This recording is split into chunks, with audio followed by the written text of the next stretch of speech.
अस्सलाम वालेकुम दोस्तों, कैसे हैं आप सब। उम्मीद करता हूं आप सब खैरियत से होंगे। अगर आप भी सऊदी अरब के बारे में खबरें जानना चाहते हैं तो मेरे इस चैनल 99 टीवी को प्लीज़ ज़रूर सब्सक्राइब कर लें ताकि आपको आने वाली हर नई खबर का नोटिफिकेशन मिल सके और साथ में बेल आइकन को भी दबा दें। शुक्रिया। तो चलिए शुरू करते हैं। आज की जो पहली खबर है वो सऊदी अरब के बारे में। सऊदी अरब में वो तमाम गैर मुल्की अफराद जो इस परेशानी में मुब्तला हैं कि उनकी कंपनीज़ उनकी 40% सैलरीज काट कर उनको बाकी 60% सैलरीज अदा कर रही हैं।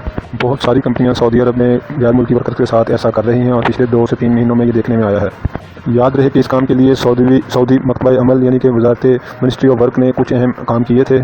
उसका जानना गैर मुल्की अफराद के लिए बहुत लाजमी है ताकि अगर आपकी कंपनी आपका हक पूरा अदा नहीं कर रही तो उसके पीछे क्या वजूहत हैं।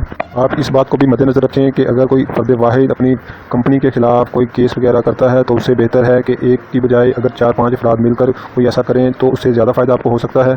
दूसरी तरफ सऊदी हुकूमत उन तमाम कंपनियों को सपोर्ट करने की कोशिश कर रही थी जो कोविड-19 की वजह से मुतासर हुई हैं। सऊदी हुकूमत ये नहीं चाहती कि जितनी भी चलती हुई काम करने वाली कंपनियां हैं वो सिर्फ कोविड-19 की वजह से काम अपना बंद कर दें। तो इसके लिए सऊदी हुकूमत ने बाज़ कंपनियों को ये ऑफ़र की थी कि वो उनके वर्कर्स के लिए 9 माह से लेकर 1 साल तक उनकी तनख्वाहें अदा करेगी।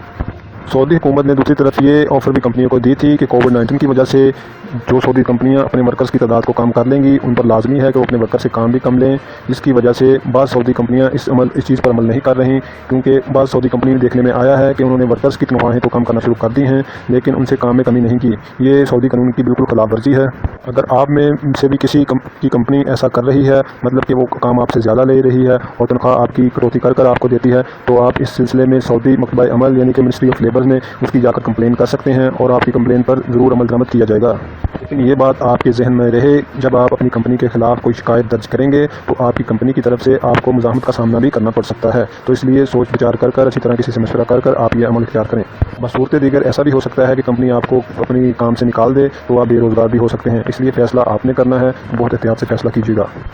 बहुत से पाकिस्तानी इस बारे में सवालात कर रहे हैं कि उन्होंने वापस जाने के लिए एम्बेसी का ऑनलाइन फार्म भी भरा, उसके अलावा अक्षरा का ऑनलाइन फार्म भी भरा, लेकिन उन्हें किसी किस्म का SMS वसूल नहीं हुआ। तो इस सिलसिले में उन तमाम लोगों को क्या करना चाहिए क्योंकि एम्बेसी भी रिस्पॉन्ड नहीं कर रही। इसकी जो सबसे बड़ी वजह देखने में आई है वो यही है कि सऊदी अरब से हज़ारों पाकिस्तानी वापस जाना चाहते हैं जिसकी वजह से एम्बेसी पर बहुत ज़्यादा लोड है। इस वजह से एम्बेसी बाज़ लोगों की कॉल वसूल करती है और बाज़ लोगों की नहीं कर सकती। इसके अलावा और कोई वजह नहीं है। इसलिए वो लोग जिनको ज़्यादा जाने की जल्दी नहीं है वो थोड़ा सा सब्र कर लें, इंशाल्लाह हालात जल्दी ठीक होने वाले हैं। ऐसे तमाम अफराद जिनके फाइनल एग्जिट लग गए थे और उनके पास यहाँ सऊदी अरब में कोई काम भी नहीं था तो उनको भी खुसूसी परवाज़ों के ज़रिए पाकिस्तान भेजने की तैयारी की जा रही है। और जो लोग सिर्फ छुट्टी गुजारने के लिए पाकिस्तान आना चाहते हैं उनके लिए थोड़ी सी मुश्किलात हैं। तो ऐसे अफराद को पाकिस्तानी सफारतखाना ज़्यादा प्रेफरेंस नहीं दे रहा क्योंकि उनका मानना है कि ऐसे लोगों के पास नौकरी मौजूद है और वो काम भी कर सकते हैं। तो पाकिस्तानी सफारतखाने की प्रेफरेंस वो लोग हैं जिनके पास जॉब नहीं है और उनकी जॉब ख़त्म हो गई है, उन लोगों को पहले मुल्क में भेजने की कोशिश की जाएगी। ऐसे तमाम लोग जो सिर्फ छुट्टी गुजारने के लिए पाकिस्तान जाना चाहते हैं उनके लिए बेहतर यही है कि वो थोड़ा सा इंतज़ार कर लें क्योंकि सऊदी अरब में जल्द ही इंटरनेशनल फ़्लाइट्स ओपन होने वाली हैं। जैसे ही ये फ़्लाइट्स ओपन होंगी आप अपने मुल्क में जा सकते हैं।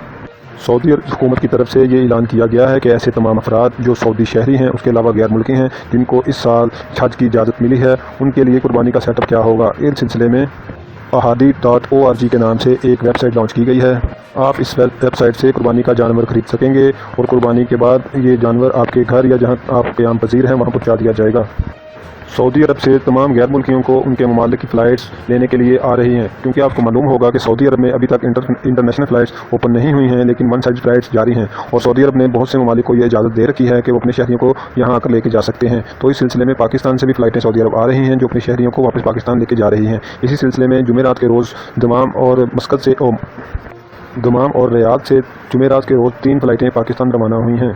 रियाद से 140 मुसाफिर सियालकोट के लिए रवाना हुए हैं। दमाम से लाहौर के लिए भी 140 मुसाफिरों को फ़्लाइट में भेजा गया है।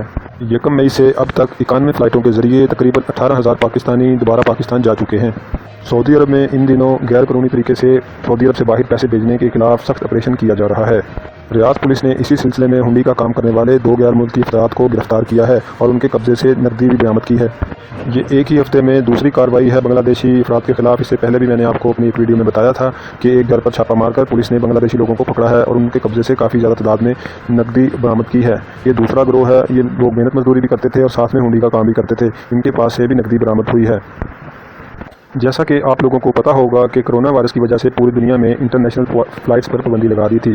अब जैसे जैसे जिन ममालिक में हालात बेहतर हो रहे हैं तो उन ममालिक से इंटरनेशनल फ़्लाइट्स पर पाबंदियाँ ख़त्म की जा रही हैं। इसी सिलसिले में 5 इस्लामी ममालिक ने भी इंटरनेशनल फ़्लाइट्स की इजाज़त दे दी है। इनमें UAE, मिस्र,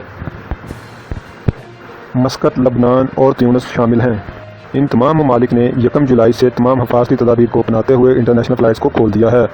انشاءاللہ سعودی عرب بھی بہت جلد انٹرنیشنل فلائٹس کھولنے کے لیے تیاری کر رہا ہے۔ صرف مملکت میں کیسز کی نگرانی کی جا رہی ہے۔ جیسے ہی سعودی وزارت صحت کی طرف سے یہ اعلان ہوتا ہے کہ سعودی عرب نے بھی کورونا وائرس پر قابو پا لیا ہے، سعودی عرب میں بھی فوراً انٹرنیشنل فلائٹس کھول دی جائیں گی۔ سعودی پروسیکیوشن نے ایک سعودی شہری کے گرفتاری کے آرڈر اس وقت جاری کیے جب اس کی ایک ویڈیو سوشل میڈیا پر وائرل ہو رہی تھی۔ اس ویڈیو میں اس سعودی شہری نے کام کرنے والی سعودی خواتین کو حقارت کی نگاہ سے دیکھا تھا اور ان پر غلط جملے کسے تھے۔ اس سعودی شہری نے اپنی ویڈیو میں بہت زیادہ نازیبا الفاظ سعودی خواتین کے لیے استعمال کیے تھے۔ اس ویڈیو کو دیکھنے کے بعد بہت زیادہ افراد نے اس سعودی شہری کی گرفتاری اور اس کے لیے سخت سزا کا مطالبہ کیا تھا۔ یاد رہے کہ اس سے پہلے بھی اس طرح کی حرکتوں پر سعودی عرب میں 50 کوڑے اور جیل میں بند کرنے کی سزائیں دی جاتی تھیں۔ اب کیونکہ سعودی عرب میں کوڑوں کی سزائیں ختم کر دی گئی ہیں تو اب دیکھتے ہیں کہ پبلک پروسیکیوشن اب کس طرح کی سزائیں تجویز کرتا ہے۔ سعودی عرب میں بیوٹی پارلرز، ٹیوٹرز اور اس کے علاوہ درزیوں کو بھی اب کام کرنے کی اجازت دے دی گئی ہے۔ اس کے علاوہ شادی ہالز اور جنازگاہ میں بھی جانے کی اجازت دے دی گئی ہے، لیکن اس سلسلے میں سعودی حکومت نے واضح کیا ہے کہ ان تمام افراد کو حفاظتی تدابیر پر عمل کرنا ہوگا اور اس کے لیے سعودی حکومت نے مختلف قسم کی ٹیمیں بھی تشکیل دے دی ہیں تاکہ وہ ان تمام کاروبار کے تمام افراد کی نگرانی کر سکیں، اور جو لوگ اس تجاویز پر عمل نہ کریں گے ان کے خلاف سخت کارروائی کی جائے گی۔ آج کے لیے اتنا ہی۔ کل آپ کی خدمت میں سعودی عرب کی تازہ خبروں کے ساتھ پھر حاضر ہوں گے۔ تب تک کے لیے اجازت دیجیے۔ اللہ حافظ۔ بہت شکریہ۔